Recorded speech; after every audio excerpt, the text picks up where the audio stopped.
Inaabot na tayo ng mga nagja-jogging tsaka mga soccer player. Makulit kami dati. Naninilip kami na mag-shota nun eh. Na kami milagro dun sa lagoon. Grabe ka naman. Naku pare, hindi na pwede ngayon doon. Mahigpit na. Marami nagbabantay. Buong magdamag. At saka, halos wala na rin daw mag-shota doon dahil puro lalaki naghahadahan na lang daw yung umiikot. Yun lang. Diba? Wala yun. Mga bakla ang ibig sabihin nun. Siya nga pala pare, matanong ko lang. Ba't ka nga pala umalis ng UP? Dito rin tayo nagpang-abot. Ako pare, mahabang kwento. Nagipit kami na sa pera eh. Kaya yun, dalawag na lang ako nag-aral. At least doon, nakilala ko tong misis ko. Swerte pa rin, di ba? Oo. Ito na pala eh, pati bayan na to oh. Second round. Erwin, Mamaya na ako. Mamaya na ako. Manong, Meron pa ako, dito na lang ako sa tindahan. Oh, sige, Minom. save. kasama na ako. Dalian nyo ha. Sana ka Ay, na Manuel, dyan. yung pambukas.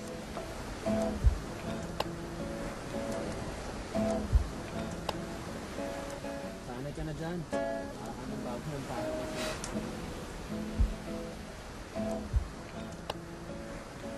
Sak dito.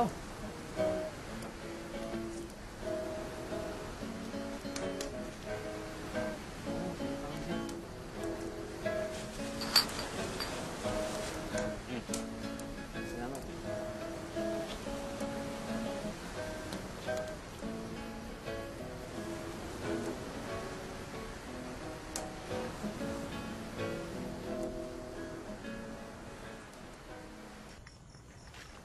Sir, gusto niyo ba ng service? Ha? Marunong ako mag-massage. All the way. Kayo na lang ang bahala. Hindi. Sorry.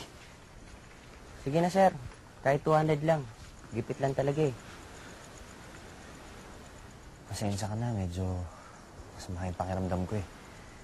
Sige, mauna ka na sa kanila, susunod na lang ako. Sir, pasensya na ako sa bala. Gipit lang talaga. Hindi, okay lang yan.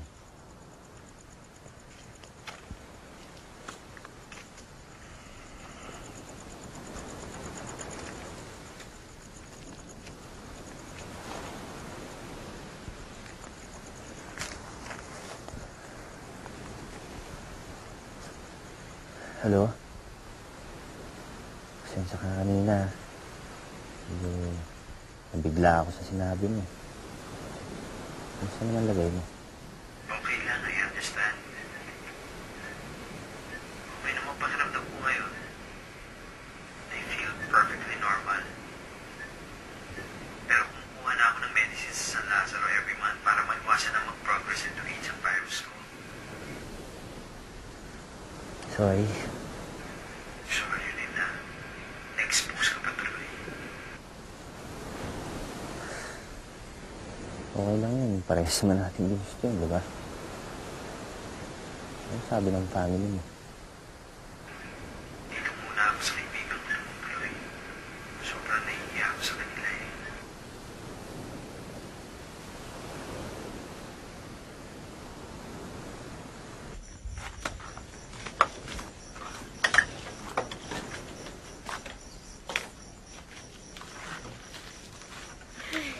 Pare, antok na itong misis ko. Hindi naman. Huwag kayo mag-alala. Madali lang talaga akong antukin. Maaga kasing matulog ang mga bata dahil maaga ang pasok. Hanggang kailan nga pala kayo dito? Baka bukas na lang siguro. Wala na kasi kaming pera eh. Ano ba naman kasi na kung doon na lang kayo tumira sa amin sa bahay para wala kayong gastos, di ba? Ako wag na nakakaya. Tsaka yung mga kasama ko, mahiingay. May istorbo lang yung anak nyo. Oh, paano Max? Mauna na kami ng misis ko. Sige. Salamat nga pala sa pagkain ha. Nabusog kami. Aldo! Manuel! Hoy, Salamat, pare. ha? Mauna na kami ng misis Salamat ko na ha. marami, ha? Ingat. Pakisabi nga pala kay Xavier, umulis na kayo. Oh, sige. Good night. Good night. Good night. Bye-bye. Sige pare. Ingat kayo.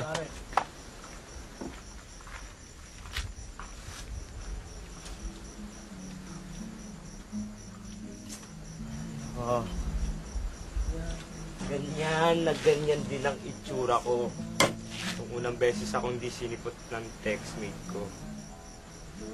Ay, love kasi ko dun eh. 3 months din kami magka-text.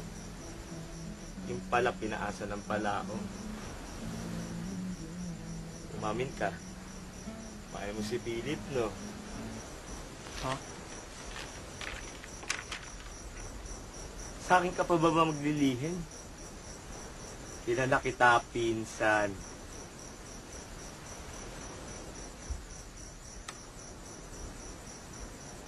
Oo. Bago kasi kami umalis ng Diliman, nangako kami sa isa't isa na kita kami ulit. Problema na wala kami ng communication. So, mahal mo siya. Oo.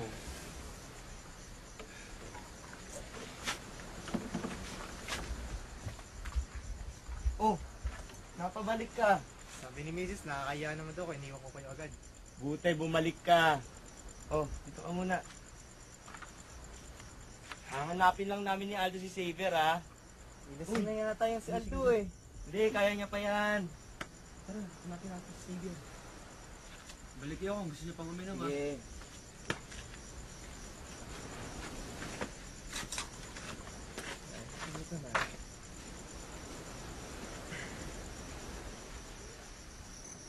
Salamat sa pagbalik mo ha. Siyempre naman, minsan lang kitang makita eh.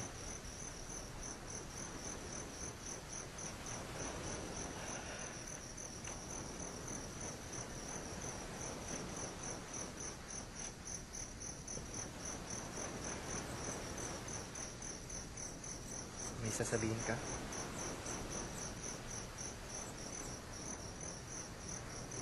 Wala. Ikaw, may sasabihin ka? Wala naman. Siguro, dati, bago ako umalis, may gusto kong sabihin.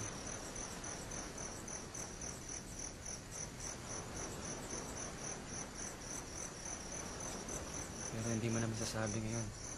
Kasi, alam natin magkaiba tayo ng sitwasyon. Alam natin na parehas tayo nagbago.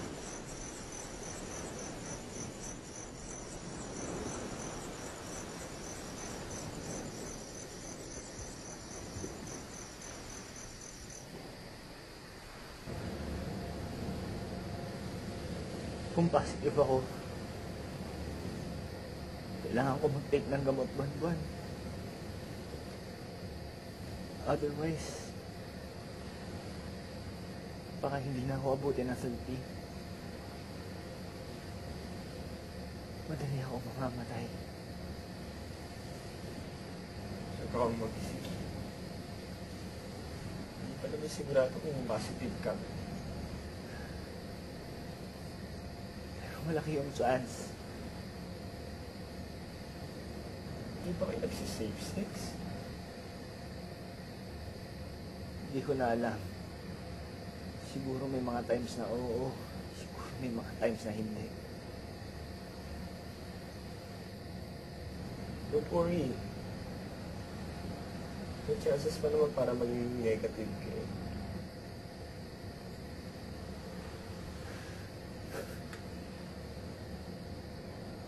Gusto ko pang makapagtapos ng pag-aaral.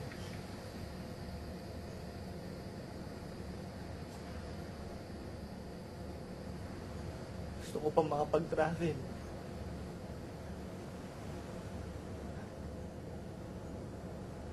Gusto ko pang makagawa ng sarili kong pelikula.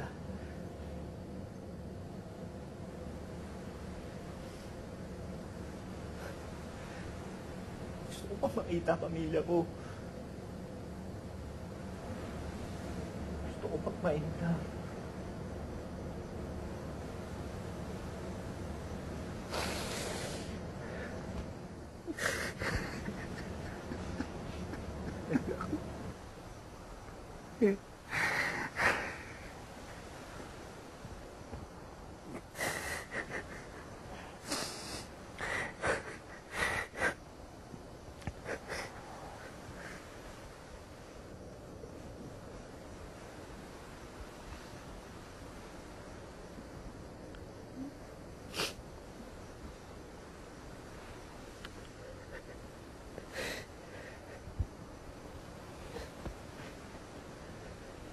Huwag mo rin mahawa. Hindi naman nakakahawa ang kiss eh.